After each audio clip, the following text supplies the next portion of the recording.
The power of the project is creating a familiar environment.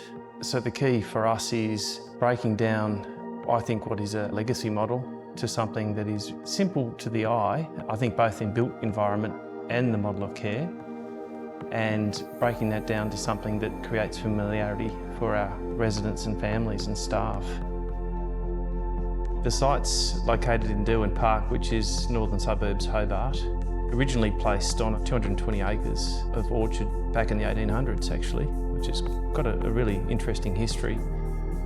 Partnering with the architects, looking at some of the smaller detail, even the colour palette was developed through the colour of lichen on the mountain that's the backdrop of Korongee, which is really clever, and sometimes you point that out, it's quite subtle, but I think quite powerful. The significance with what we've been able to achieve at Korongee is from the entrance through to the village itself, through to the gardens, the walkways, the cul-de-sacs and the houses, is a really complex tapestry that creates something that people are quite comfortable to enter. We collaborated with Thomson Adsett for lots of reasons, but I'd say that the key purpose would have been their recognition in senior living design, but also their approach, being able to develop a scope and then deliver on the project. The relationship between operations and the built environment is a really interesting thing for us. With the Korongee team, we were able to deliver hand-in-glove notions of how dignity, privacy and care can work with the built environment in a seamless way. And we interpreted that into the small house model of care and the town centre that was developed. Conceptually, the streetscape is sort of a normalised built environment with a cafe, a retail outlet, a community precinct, a wellness precinct. So these are sort of almost normal metaphors of suburbia that this environment replicates and mirrors.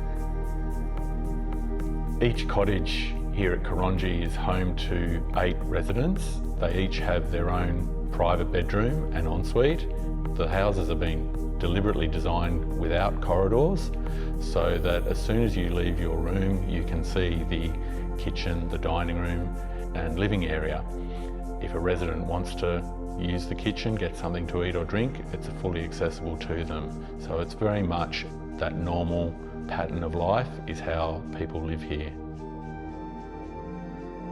Colour is one of the techniques for allowing residents their queuing and wayfinding around the village.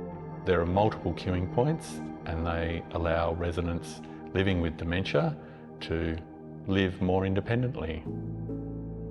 We know that architecture has the ability to reinforce and define people's behaviours and responses, and by getting these things right in a dementia village allows people to live better.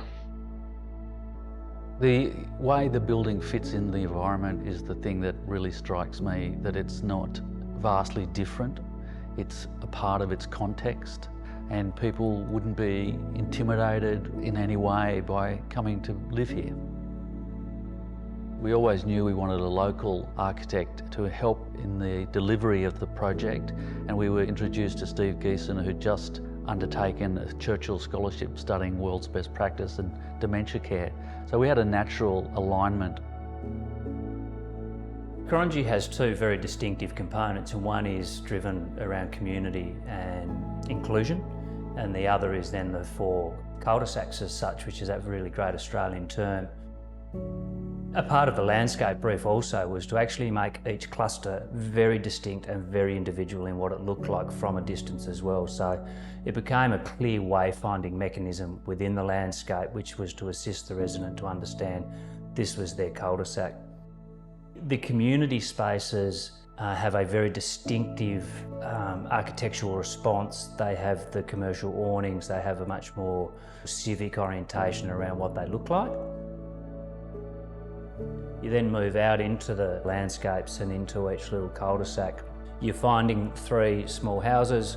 They all have this really typical Tasmanian typology of architecture, which is the front fence, the veranda, the front door.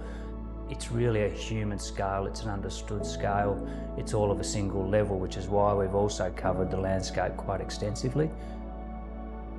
Korongee was a great opportunity to really push some of the core dementia design principles for landscape.